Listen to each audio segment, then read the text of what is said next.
Bonjour à toutes et à tous, on démarre ce tour de la presse sportive en Angleterre avec une information mercato qui nous vient de Manchester United. Comme vous pouvez le comprendre sur la une du Daily Mirror en ce jeudi matin, les Red Devils pensent à Christian Eriksen. Le Danois qui a retrouvé des couleurs après une pige du côté de Brentford est désormais libre de tout contrat. Et le meneur de jeu à la côte en Angleterre, si un retour à Tottenham a été un temps évoqué, les Spurs se sont retirés de la course. Eriksen est tout à toi Eric, lance le quotidien britannique. Le Daily Star l'imagine même déjà porter les couleurs de Manchester United, les concurrents sont nombreux mais la formation entraînée par Erik ten Hag est en pole position. En tous les cas, revoir le miraculé Christian Eriksen sur les terrains était déjà une excellente nouvelle, le voir disputer son meilleur football au sein d'un grand club européen en serait une autre. On reste dans le royaume de sa majesté avec le dossier Raheem Sterling. Désireux de changer d'air, l'international anglais s'est fixé une deadline comme le placard de Manchester Evening News. Sa décision devrait être annoncée avant la tournée de pré-saison de Manchester City.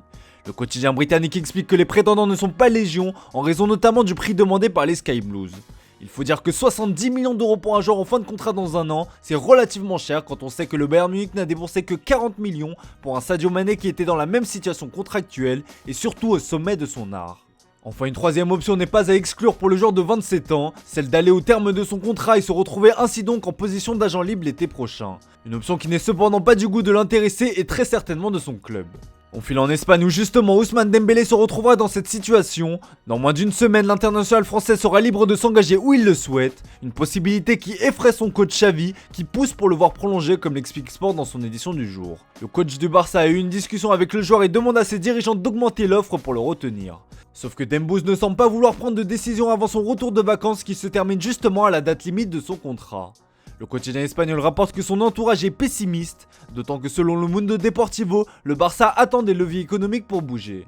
En ce sens, le club catalan a mis en stand-by le dossier Dembélé, tout comme celui de Rafinha qui pourrait privilégier la piste Arsenal.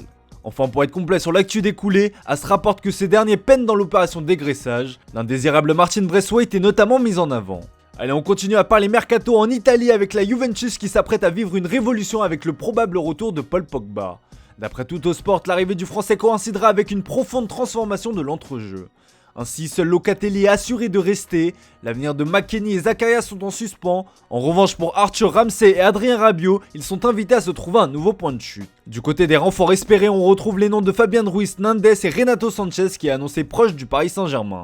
Selon le journal au papier rose, l'Argentin apprécierait la vieille dame. Un échange avec Moiskin qui a été prêté au club de la capitale par le passé est notamment évoqué. Affaire à suivre. On reste dans la botte pour évoquer l'interminable feuilleton Paulo Dybala. Comme nous, l'Argentin s'impatiente. Inter, dépêchez-vous, lâche la Gazzetta dello Sport sur sa une. La Joya serait agacée que les négociations traînent en longueur. Pourtant, Giuseppe Marotta, le directeur sportif des Nerazzurri, travaille pour conclure ce dossier, assure le Corriere dello Sport. Mais attention à ce que ce dernier ne tarde pas trop car Tuttosport révèle que le Real Madrid pourrait se lancer à l'assaut de la Joya. Les Madrilènes pourraient décider de passer à l'action en cas de départ de Marco Asensio, courtisé notamment par Liverpool. Allez, on termine ce tour de la presse sportive avec la très belle une de l'équipe qui rend hommage à Zinedine Zidane qui fête aujourd'hui ses 50 ans. Pour l'occasion, la légende du football français est longuement revenue sur sa carrière de joueur et d'entraîneur, mais ce qui nous intéresse ici bien évidemment, c'est son avenir de coach.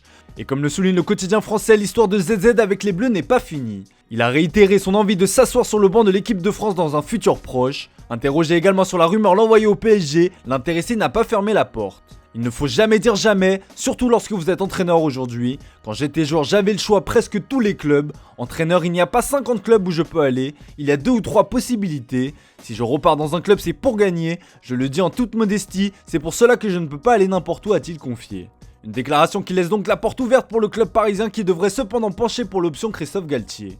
D'ailleurs, ce dernier ne sait pas s'il pourra compter ou non sur Neymar. Comme on vous l'a expliqué hier dans le JT, le Brésilien est poussé vers la sortie. Si on vous a relayé l'intérêt de la Juventus, le quotidien Sport qui reprend une information de l'émission El Chiringuito explique que le Ney a été proposé au Barça pour seulement 50 millions d'euros. Une somme dérisoire au vu des 222 millions d'euros investis par le PSG en 2017. Reste à savoir ce qu'en pensera l'intéressé qui va voir son contrat être automatiquement prolongé en 2026 à partir du 1er juillet prochain.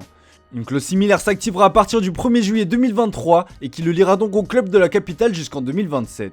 Voilà, c'est tout pour ce matin, merci pour votre fidélité, bonne journée à vous, on se retrouve tout à l'heure pour le traditionnel JT Foot Mercato.